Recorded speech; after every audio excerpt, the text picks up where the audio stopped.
Chapter 9, 20k20. Let's go.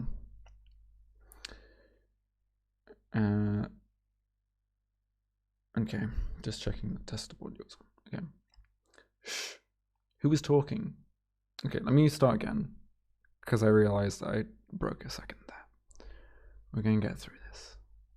You and I, we're gonna get through this. Okay, Chapter 9, 20k20 by Jon Bois. Okay, let's get into it. Shh. Who is talking? Shh. Here we see the rare Commodore. Don't capitalize, you'll only frighten it.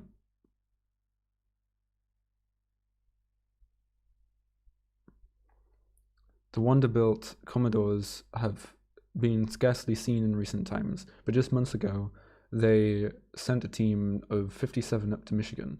They managed to pop a ball loose, and now they're trying to creep back home with it. They're in southern Indiana now, which in normal conditions is a spaghetti dungeon so busy, most ball-carrying teams would prefer to avoid it altogether. You mean Spaghetti Junction? Oh yeah. Actually, you know what? I like Spaghetti Dungeon. That's what it's called now. Wow. Just a bit northwest of Louisville, the fields of Vanderbilt, Purdue, Middle Tennessee State, Notre Dame, Tennessee, Troy, UNC, Kentucky, and Ole Miss create this mess here. Vandy is now enjoying the same hospitable climate that's benefiting San Diego State.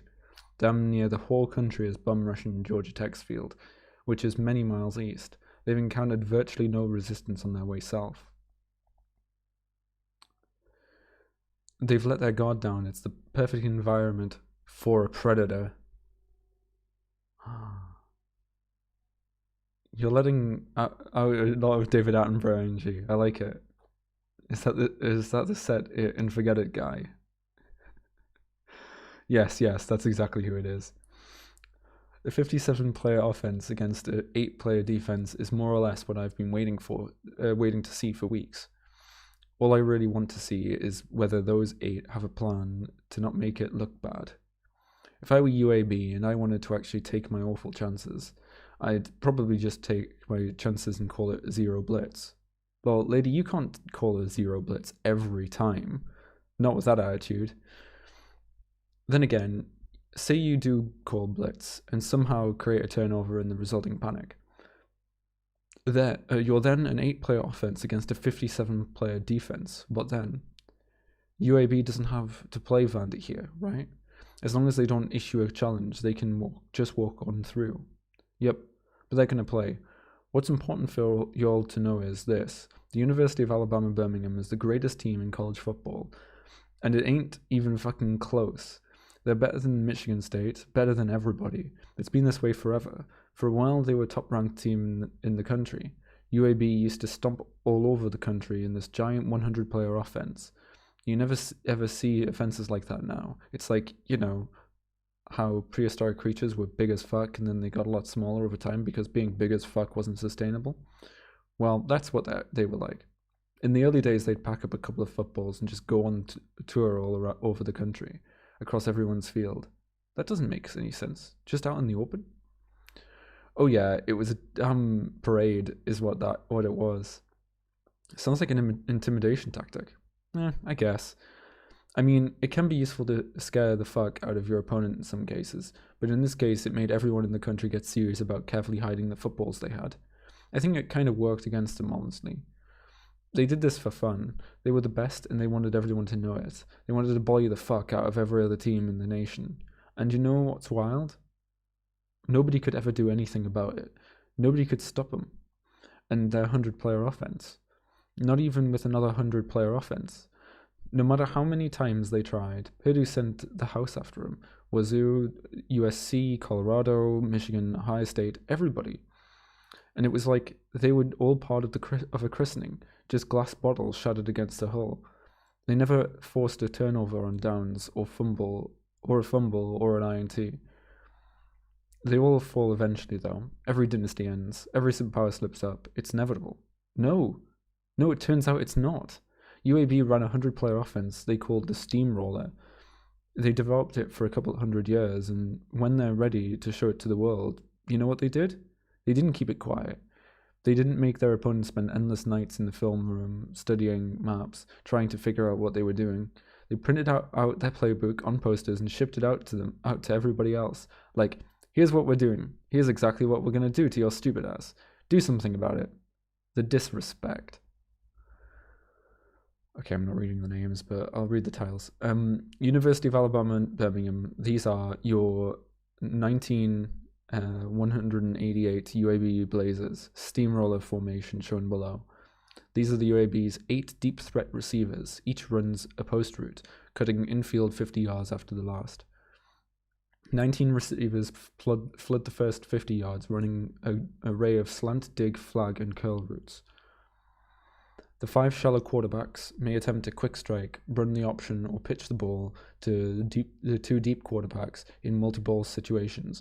Multiple quarterbacks have been known to make passes. This is the shadow offense, which often shifts upfield to line the scrimmage during big gain attempts. QB 6 attempts the majority of deep throws. This is the castle keep, the auxiliary defense which lacks a single running back, virtually impenetrable and reserved for throws of more than 300 yards. When not utilized, this offense will commonly shift up to add protection for QB 6. Okay.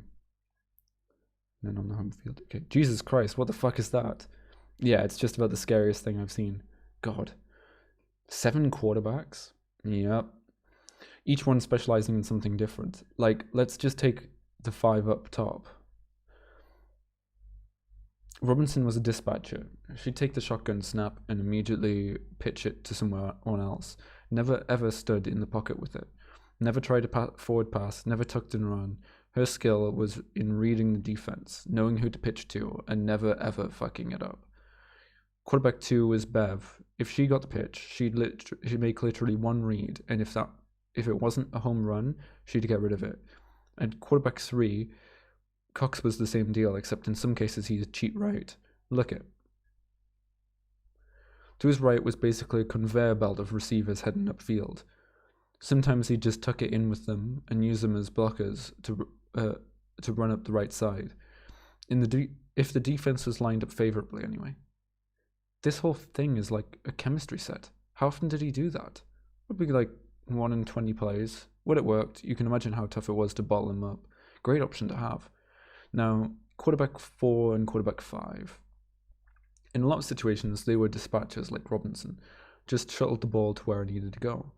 But they did some pretty fun shit in cases where they had 2 footballs.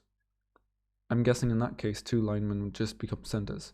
Yep, correct. And these centers were so good as long snapping that they could direct snap it all the way back there to him if they wanted.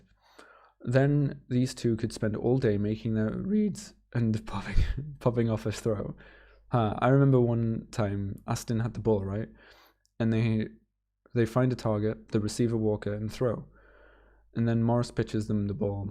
And now they get to try 2 completions on a single play, right? So they chuck it to Walker again, and he catches it again. Real funny to watch a receiver bring a ball down with his free hand while he's already carrying one. Quarterback 7 looks like he'd have enough time to smoke a brisket. Quarterback 7 was the funniest part of all this. It was mostly built around Yamuchi and his particular skill set. This man was and is one of the best distance throwers in the nation. It's just 300 yards here. Yeah, there's a lot to be said about how we can't expect human beings to change in meaningful ways. They still have marital problems and stub their toes in houses they've lived in for thousands of years, etc., etc. And at a point, expecting further improvement from people is like asking a tree to learn how to fly. But one of these things is they did get a lot better at over the last 18,000 years or so, was throwing fucking bombs. If you train and condition the right way, and if you develop the right mechanics, you can chuck it to goddamn Norway. Yamuchi's longest completion traveled 587 yards in the air.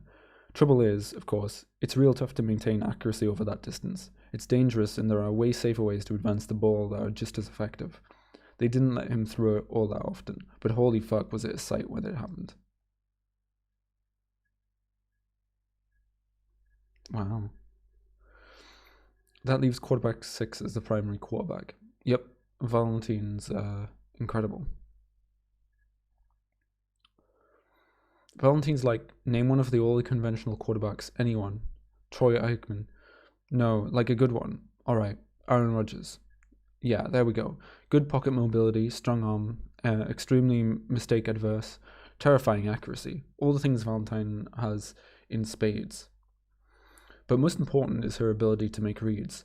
The other 6 quarterbacks on the field were very good at this, but the way that Val could make her reads, it was like watching somebody sit on a park bench on a nice day, leisurely reading, analyze that cover to cover. I mean, sometimes they would just empty out most of the backfield. They'd send damn near every eligible receiver, the 8 deep wideouts and the 19 standard wideouts, then tight end, 8 running backs. That's 36 reads she had to make. But she also had lots of pocket protection. Even the biggest, scariest defenses took a good 30 seconds to get to her. It should not be legal for someone like Valentine to have that much time in the pocket. She would just eat defenses alive. It wasn't even a... I'm sorry. It took me a minute. But I think you think analyze that was a book. Alright, I'll be honest. I saw and analyze that lunchbox and just assumed it inspired a book at some point. There was a... Hang on. Tell me about this lunchbox. It was like a lunchbox that had 2 guys on it and it said analyze that on it. And you thought they wrote a book based off of it? Yeah? So, like, the foundational work for an entire book would be a lunchbox with 2 random guys on it. And the words analyze that with no explanation or context. Sure, why not? Seems like there's a lot there. Never mind. Ha, love it when you stop punctuating. It's like you're groaning. It's endearing. Fuck you, there's nothing endearing about me. True, all the charisma in the Pioneer family was passed down to me. Where's Valentine now? Still there, she's still on the team. UAB stopped doing their parades a long time ago, which sucks for her. That's what she was good at. So what happened? Okay. The movie Predator was called Predator. Okay, this is by Jordan Becker. The movie Predator was called Predator because it predated Predator 2. How Predator 2 got its name, I have no idea. Nothing. What do you mean nothing? Why don't they have any footballs? Oh, yeah, some important shit to fill you in on there. But first, I'm receiving word from myself that we have some live action now in Indiana. The 8 players from UAB have sprung up on Vandy and they're challenging them to a scrimmage play. Oh god. Lol. I know I'm new here, but that offense looks hideous. Yep. Break it down for us, if you would. Well, this formation is known as the leapfrog. The leapfrog? Come on. I thought we put this to bed in the 14,000s. You know how people are, though. Can't stop trying stuff that doesn't work. Unfortunately, sometimes bad ideas work just often enough to stick around. The upside of the leapfrog is that it's easy to run if you're lacking in talent, confidence, courage, ability, heart, ambition, those sorts of things. The main criticism I have of the leapfrog formation is that it's a bunch of stupid fuck shit. It's run primarily by losers, scrubs, clowns, chumps, suckers, marks, herbs, and even by busters on occasion. What we got here is 5 senders, essentially the one up top shotgun snaps for the second center, who then pitches it back to the third, fourth, etc., until it actually gets to the quarterback. This quarterback enjoys the protection of several offense lines, in this case, 7 groups of 5 linemen. He's got 8 wideouts on each side of the field, plus a tight end, so he's basically got tons and tons of time to choose between 17 eligible targets. It's safe to the point of irresponsibility, yes. The quarterback gets a pocket way behind the scrimmage, and he could literally take a nap back there if he wanted to. It's also totally passive. Your receivers will run out of stuff to do and routes to run. They have to improvise. You're basically just hiding in your house, peeking through the blinds and waiting for the neighbors you don't get along with to go inside. To do this when you outnumber the defense 57-8 is scaredy cat shit. I mean, if you were to be scared of a mouse, it'd be this one. UAB's only got a rowboat's worth of players, but here the talent they're putting on the field, the talent they're putting on the field here is several classes above Vandy's. Obviously, they kind of have to play play zone here. That's fine though, because these are 8 of the most menacing DBs you'll find anywhere. Terrifyingly quick, and they play all kinds of games with you too. They've set so many traps for you that you don't even know that you even if you do find a good look, you'll hesitate. Throwing into this defense is a nightmare. But hey, at least you don't get sacked. At least you won't get your precious little clothes dirty. Unless... You see it? Ah, you see it. Yeah, you see it. Is it legal? Is what legal? Oh, it's perfectly legal. 100% legal. Is Vandy that dumb? Well, I'll put it like this. You don't get out much. They don't get out much. And there's a reason why UAB picked this exact point in the map to take them on. Oh, I see it. Yeah, there, look. One of their prevent safeties is dropping back. They're going to try it. That's Val. She's still on the team? Yeah. Oh, yeah. Almost everyone you saw on that 800-year-old poster is still on the team. Few teams are as dedicated as this one. They're in it till the end. So she's a safety now. Yeah, and she is not all that happy about it either. Even still, she's great at it. You never even know she used to be a quarterback. It's debatable, but arguable that she's the best all-around player in the country. She's going to have to sprint about 255 yards to make it to the ball. Her teammates just have to divert their attention for long enough. Here she goes. Watch the triangle, Vandy. Watch the triangle. There's the triangle. Make him tap. The referee has called an end to this match at 17 seconds. Oh my god, she's gone. It's over. Oh fuck. I love it so much. All that pocket protection for nothing. Holy shit, that's funny. You like it? You like my game, see? No. There are things I like about it I like. That's different. Uh-huh.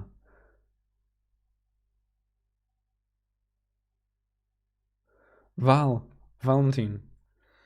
What took you all so long to catch up? I've been here an hour. Well, you know, Perry can't move as fast as you can. Perry, what the fuck? I got the wrong boots back in Evansville. What's wrong with them? They're dress boots. I grabbed a box and I thought they were hiking boots. Had the wrong boots in it. Well, your strider's all fucked up looking. You run like you were born with a dozen dicks. Get some new fucking boots. Who cares? You know they weren't catching us anyway. Pff, no, they weren't. We need some real fucking competition. We're gonna get soft if we don't. It's not even fun playing with a team like Vandu. That shit used to be fun. Remember when that was fun? Slapping the shit out of everybody? That was clean, though. That was clean what you did. You just put a hand out and You even touch him? Nah. What's fucked up is, his blockers didn't even turn around at first. I actually turned back and looked after a few yards. And most of them were just standing around. They didn't even know what happened. It was like I stole somebody's purse on the sidewalk. Some of these teams out here, man, they've got no heart. Does Vandy have anybody who's been on the team more than 100 years? Don't think so. We're gonna get soft if this is the only competition we got. Shit, I won't complain. Easy for us. Fuck that. Statistics are not made available by the University of Alabama Birmingham's football program. Huh. You've been cranky all day. Yeah, no shit. Cranky even for you, though. Well, we forgot the boats. Every time we move through here, we forget to pack rafts. What's up? We got a lake coming up? Look past the tree line.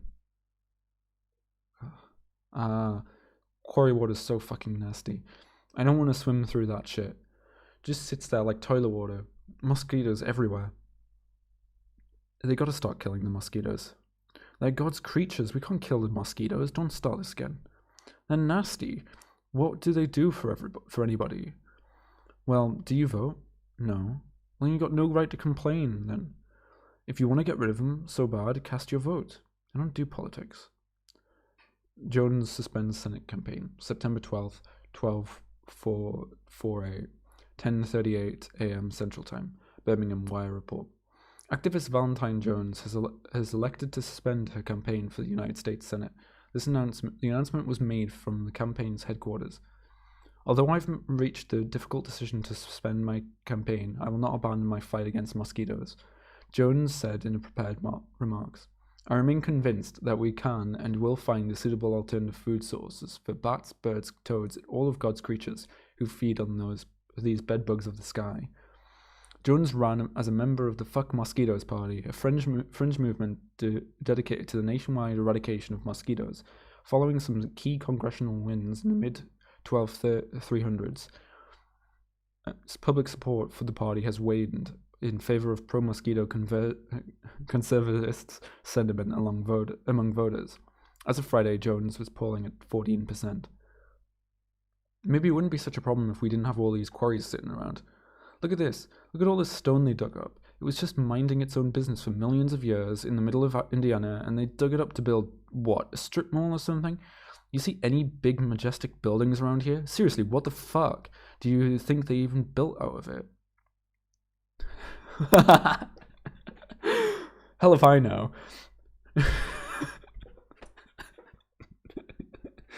Okay, hell if I know. And now we gotta wade through it so someone could build a Baskin Robbins. You know what we should do? We should go up to Bloomington. We should play IU right now. That ain't in the playbook. I don't give a shit. I mean, what for though? They've got 80, 90 players up there. And, you know, they don't even keep their ball there. Yeah, it's perfect. We got to get some reps in. We got one play against Vandy, and that's not enough. You know how stupid that is? The job was to grab a football and bring it back north to the house. That's how we win, one ball at a time. That's always been the plan. In the meantime, we run scrimmages to stay sharp, we scout out other teams, and we plan for them. It's not the same, and you know it's not. Look, we can take on 90 Indiana bums with our 8. You know we can. And you know that Memorial Stadium's a horseshoe. We won't even have to grapple up the walls or anything. No turnstiles or gates or anything. We'll have to pass through. Come on. No, it's not the plan. I hear you. I hear what you're saying, and I know it's an issue. I know we got to stay in game shape. There are smarter ways to do that than this. Don't look at me like that. Don't look at me like that. I'm the coach of this football team, and I'm telling you no.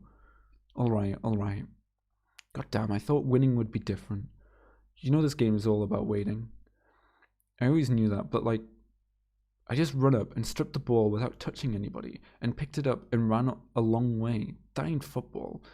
And now I'm about to go wade around in mosquito piss, and that ain't football either. It is now. Whatever it used to be doesn't quite matter. Could always quit. Yeah. Every once in a while I think about that. And then I think, well, what the fuck else am I going to do?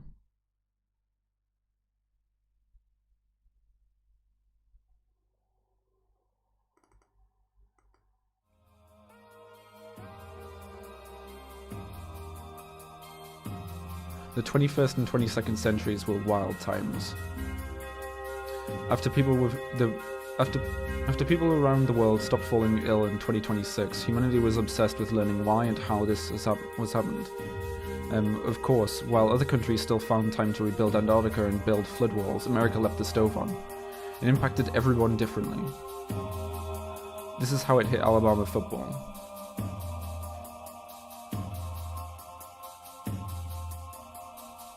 Now, in its early days, UAB was always an afterthought, sitting in the shadow of Alabama and Auburn.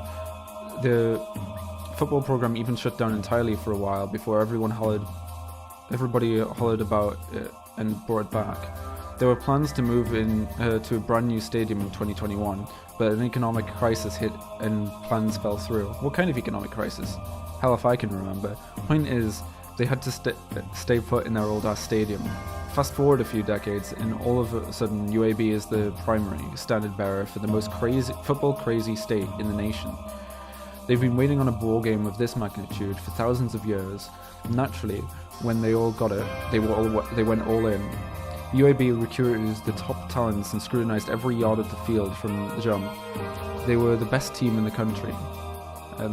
But more importantly, they understand this game better than any other program. No matter how great you are, this is a game of scouting and waiting and staying patient. If you recover football, it could be decades, even centuries before you get another. In the meantime, if you sit high on the scoreboard, you become a target, right? You don't want that. And I mean, what happened to Georgia Tech? In order to stay off their radar, UAB decided to hide their balls somewhere off the field. This is generally very risky, and has ended in disaster for a few teams. But you know, it's a good thing they never moved into that new stadium, because if they did, their field wouldn't reach here.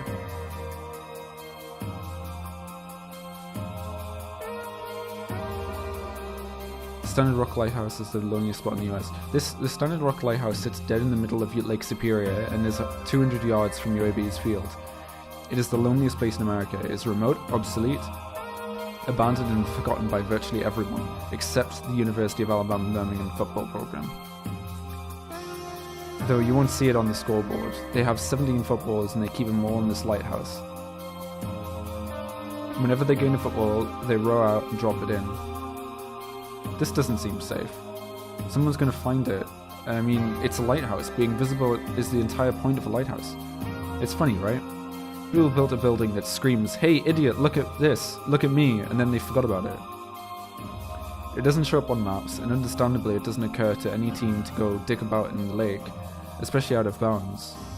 This is the genius of UAB's game plan, and everybody thinks they're a bunch of zeros who can't hold on to a football longer than a few months. But they know they're winning. They're the fastest, they're the strongest and smartest, and they keep all of their assets under the table.